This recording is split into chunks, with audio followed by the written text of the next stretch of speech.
back to our second day of asynchronous learning. We're gonna start out today with our problem of the day. And if you don't have your math notebook and your pencil, if you'll just pause it right there and run and go get those. All right, so remember this week, our problem of the day, we're all gonna be working on word problems. And our word problems are either going to be addition, subtraction, multiplication, or division. We're going to have to decide what kind of operation we're going to use, okay? All right, so let's look at our word problem together. Cristobal had 250 boat stickers. He sold 85 of them at a yard sale. How many stickers did he have left? So we need to decide what operation we're going to do here. Do you see any key words that would help you decide what operation? He sold. And then how many did he have left? So what operation do you think we're going to be doing? Very good. We're going to be subtracting. Okay, so our problem, we're going to put our bigger number on top. He started with 250 stickers. He sold, that would be a minus, 85. And we want to know how many is he going to have left. Now remember, we want to keep our ones place and our tens place and our hundreds place lined up. All right, so looking at our ones place now, I have 0 minus 5. If I have 0, I can't take anything away from it, right? Because I didn't have anything to begin with. So I need to come over to the tens place, and I need to borrow 1 from the tens place. So there's my face. All right, what's 5 minus 1? Very good, 4. So I'm going to put my 4 up there. I should have spaced my problem out a little bit more. And then I'm going to move that 10 here, and that will make that a 10. 10 minus 5 is 5. Very good. 4 minus 8. If I have 4, can I take away 8? No, because I don't have enough. I need to come over to that 2, and I need to borrow 1 from it. And then 14 minus 8 is what? 6. Very good. And then, so we've got 165. I'm just going to bring that 1 down, 165. Now remember, I told you we're not going to have any naked numbers, okay? So we've got 165, but we want to go back and look at our problem. And we have 165 what left? It says how many stickers did he have left? He had 165 stickers. When you have a word problem, always go back and put that word with it, okay? All right, I will see you in a little bit for the rest of our math lesson. Hey everybody.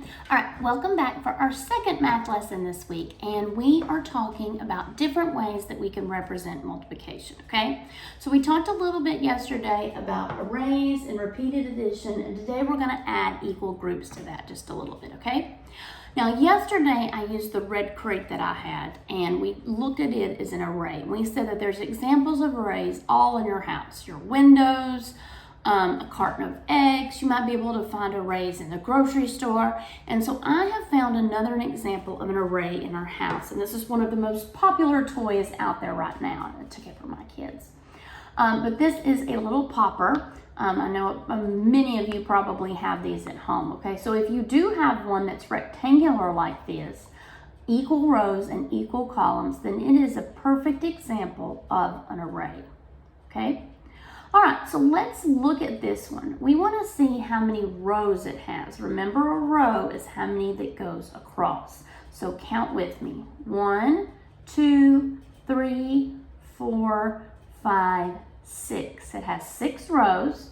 And then going down, it has 1, 2, 3, 4, 5, 6. So it has 6 rows of 6. So if you have your notebook paper, go ahead and divide it into 4 squares like I have here, okay? And in the top left, we're gonna put the word array. Now, if I'm ever going too fast and you need to pause the video, go ahead and do that, okay? But let's go ahead and draw what our fidget looks like as an array. So we wanna do our 6 rows of 6.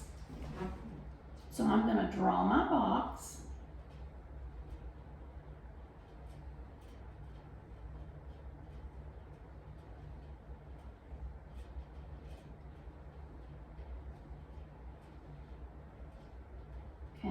So there I have my array. It is 6 rows of 6. So go ahead and draw that on your notebook paper. Now, what do you notice about this array? I've got 6 here, 6 here, 6 there, and 6 there. So that means that all 4 sides of this are equal, okay? So in an array, if all 4 sides are the same length, then it's called a special kind of array, all right? This is called a square array because all of the sides are the same length. So under that, I'm going to write that that is a square array because all sides are the same length. Now, how would I show this array using repeated addition? Okay, remember repeated addition is where I'm adding up the same number. So I would say 6 plus 6 plus 6 plus 6 plus 6 plus 6. So let's add that to our repeated addition block.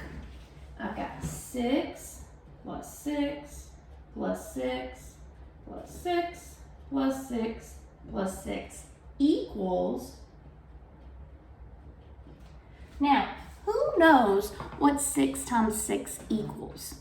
And if you don't remember that from 3rd grade, if you need to count each one of these circles, then that's okay also. So if we were to count each one, or if you, maybe some of you still remember it, but 6 times 6 is what? 36, okay? So I'm going to put that right there, that my 6's are going to equal 36. Now, if I wanted to show this using equal groups, I need to draw how many groups? 6, okay? So I'm going to draw 6 circles.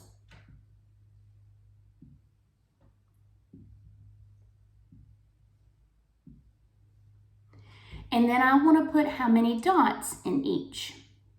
6. Very good, okay? So I'm going to draw my 6 dots in each one.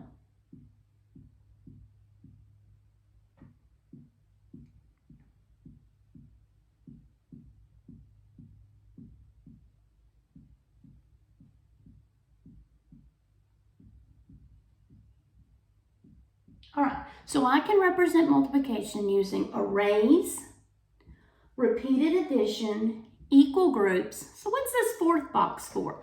That's going to be for my vocabulary. So let's write this multiplication problem, okay?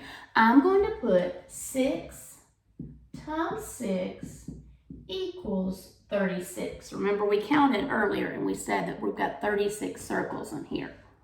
All right, now, this is always the tricky part. My 6 and my 6, the 2 numbers that I multiply together, does anybody remember what those are called? Very good. Those are called my factors. Okay. And then my 36, my total number of circles, is my what? What's the answer to a multiplication problem called? Very good. It's called the product. So I'm going to draw my line down there and I'm going to put that it's called the product. Now, if you remember from 3rd grade, you learned about some properties of multiplication, okay? And one of the properties of multiplication is called the commutative property. My students always remembered the rule, but they forgot the name of it. And the commutative property of multiplication says that you can switch the order of these factors and you're still going to get the same product. Now on this problem, it's a little easy, right? Because if I switch the 6 and the 6, I'm still going to get a 6 and a 6, okay? So 6 times 6 or 6 times 6, either way you do it, they're going to equal 36, okay? So these are all the different ways to represent this array. For the next part of our math lesson, if you will go get 36 manipulatives. Remember yesterday I used Skittles. Today I'm going to use my little yellow towels. You can use cereal, you can use candy, just ask your mom or dad whatever they would prefer that you use. If you have little blocks or game pieces, I just need 36 of them for the next part of the lesson, okay? So if you'll pause the video and run and go get that, and then we're going to talk about some different ways today that we can make 36. All right, so pause the video and run and get that, and then I'll see you in just a minute. All right, welcome back for the second part of our video.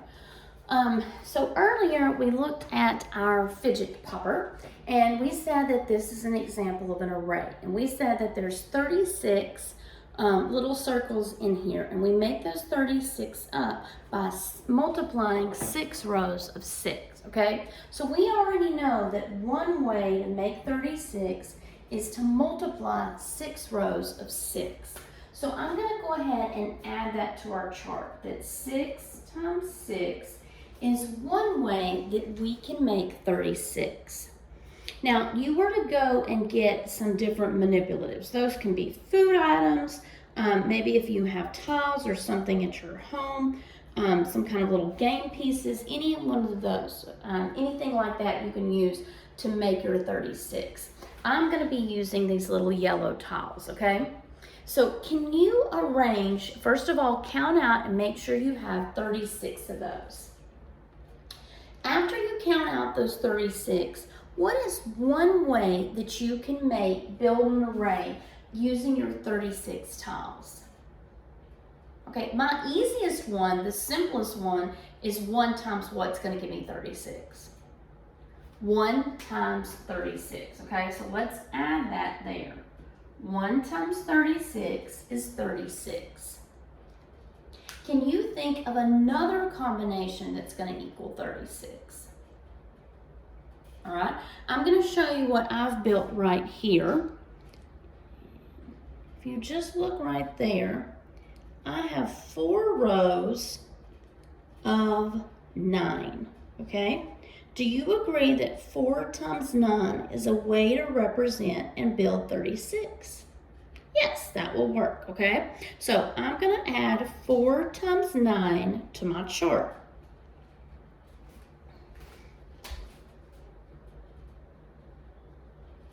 Now, because 36 is an even number, I'm thinking that it will go evenly into 2 rows, okay? But let me take my tiles and put those evenly into 2 rows. And while I'm doing that, if you'll take yours and put them into 2 equal rows, and let's see how many will fit in those 2 equal rows. I think that's going to be a big number. So let's see, 2 times what? Give me 36. Go ahead and put them into 2 equal rows as I'm doing it.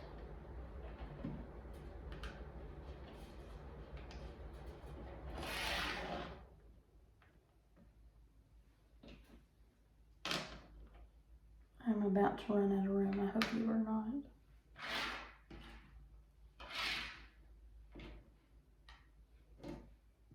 Ooh, that's a lot. All right, so you have your 2 equal rows made. All right, so 2 equal rows. And let's see how many we have now in our 2 equal rows. All right, I have 1, 2, 3, 4, 5, 6, 7, 8, 9, 10, 11, 12, 13, 14, 15, 16, 17, 18.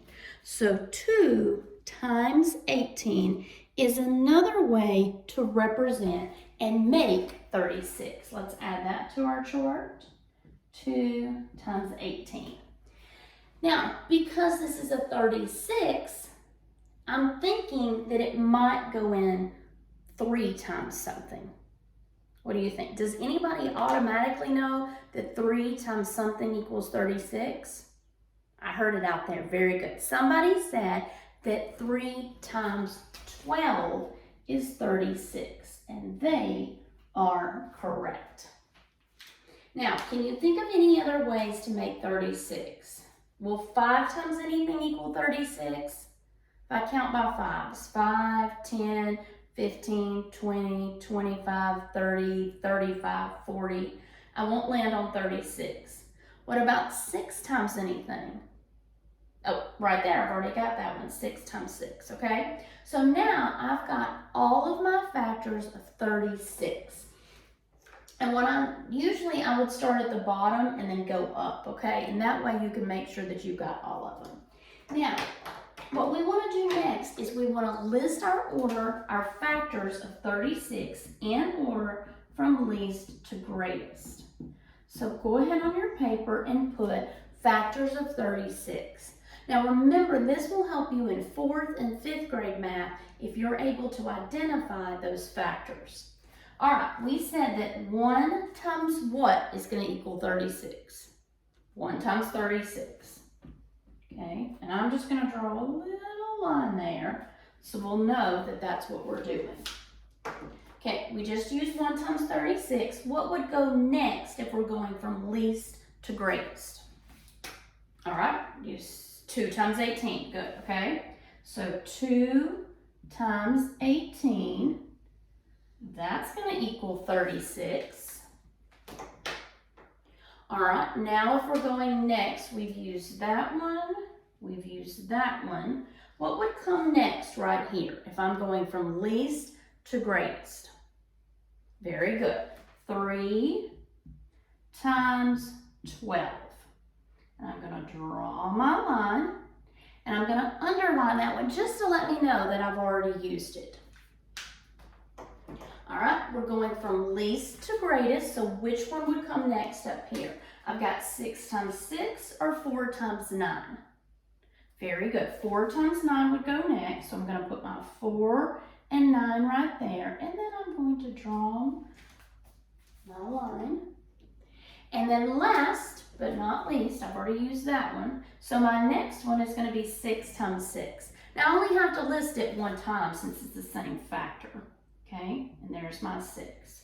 So these are all of the factors of 36. All of these numbers are going to go into 36 evenly. Now, remember yesterday I told you that word that you're going to learn in 4th grade. Don't tell your 4th grade teacher, but we're learning things a little bit ahead of time, okay?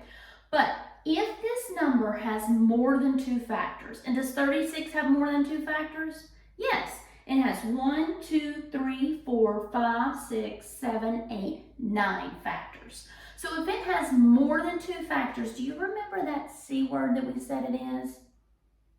It is called a composite number. Very good. I heard some people say it out there. I'm just going to write it over here, okay? So it is called a composite number because it has more than 2 factors. All right, so right now we know how to represent multiplication, okay? We can represent multiplication using arrays, using repeated addition, and using equal groups. We also can take our manipulatives, our tiles, we can use our 36 tiles, and we can find all of the factors of a number. And remember, if the number has more than 2 factors, then it is called a composite number. All right, today for your review activity, you're going to be doing a few more different ways to model and represent multiplication. And then for your extend activity, you're going to be finding some factors of different numbers, okay? All right, see you later, guys. Bye.